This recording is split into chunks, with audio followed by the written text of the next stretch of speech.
Welcome back everyone to a new video. Today I'll be teaching you how to do a pistol squat and I'll be telling you why it's such a good exercise.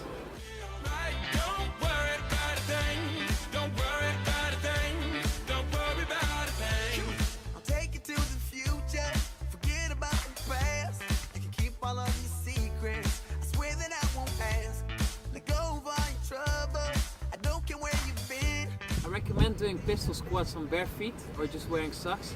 Otherwise, you can do it on shoes, but they need to be flat like mine. What makes the pistol squat so hard is that it's not only just strength you need, it's also mobility, flexibility, coordination and balance. I wouldn't say this is the best exercise for everyone. If it's someone that's trying to bodybuild, it might not be ideal because it's hard to do progressive overload. Once you've reached the pistol squat, there's not much more you can build to your legs. I do think this is one of the best leg exercises, and even if you're bodybuilding, you could use this later as a warm-up. This has a great carryover to any other daily things in life, so for example like running or jumping, because it has the same angle your foot and knee are moving in. Another benefit of this exercise is that it trains the vastus medialis. This is the muscle right next to my knee, and that one is often underdeveloped for a lot of people, and that's why they get often injuries on the knees. Of course, there's many other benefits to this exercise, but another thing that really is good with this is that it builds knee strength and ankle strength whilst moving into a bigger range of motion than you're used to.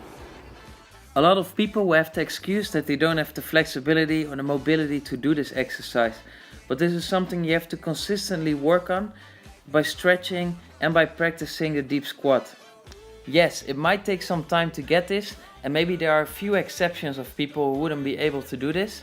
But once you can do this, this will help you a lot with daily life activities, with your flexibility and health of hips, knees and ankles. To start off with, I'll show you the stretches that will help your flexibility and mobility with the deep squat and the pistol squat.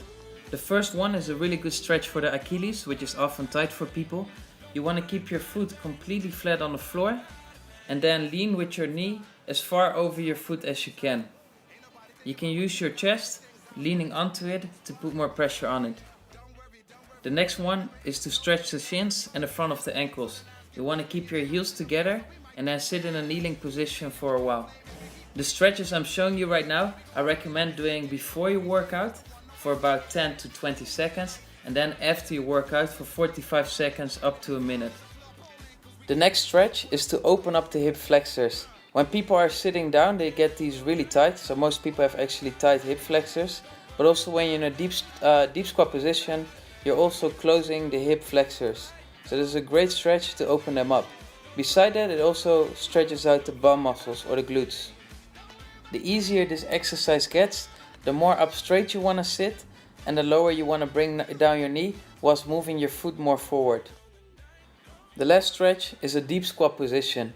First off, you do it with your legs wide, so you will see it here, or a bit apart. And then the better you get, you can move your feet closer and closer. You can hold something to assist yourself, because for a lot of people it's really hard to hold this position in general. Your feet are supposed to stay flat and your knees lean as far over as you can. The end goal is to hold this position, like I'm doing right here, with your knees and feet together.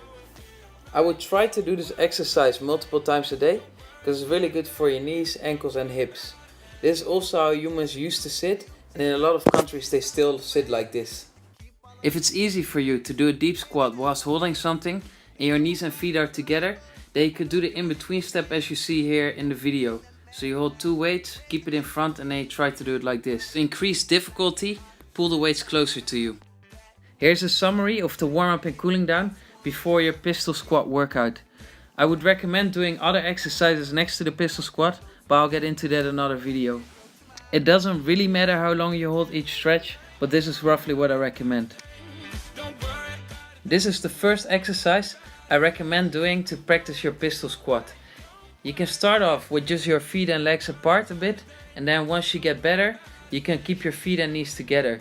Try to do this for 3 sets of 10 reps, and once you are able to do that, you move on to the next exercise. For some people, this might be really hard and taking a long time before they're able to do it. You just gotta be really patient, consistent and hang on. If you're really struggling, try to roll back on an elevated surface. If you controlled the last exercise, Good job, you're ready for the next step. Keep your knees and feet together, hold 2 weights in your arms and try to squat down again for 3 sets of 10 reps. Make sure your knees are going far over your feet, but don't try to push yourself. If your ankles or anything is hurting, stop immediately because you don't want to get injured.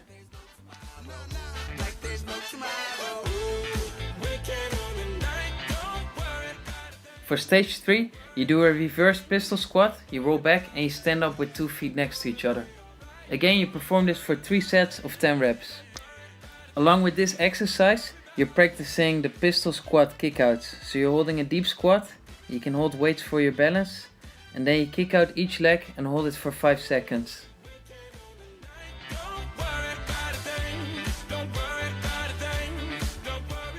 For stage 4, you're gonna do a rollback pistol squat for 5 reps on each leg.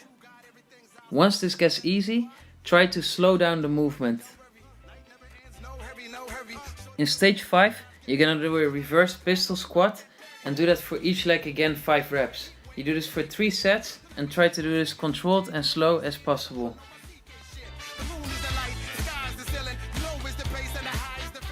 This is the second last exercise before you are able to do a pistol squat. The weights make it a bit heavier to get up and down, but it is easier to balance with it. If you find it easier to balance, then I recommend doing it without weights. Ideally, I will keep up my leg higher and straighter, but I need to improve on my hamstring flexibility in order to do that. And the last exercise and stage of this video, pistol squat without any weights.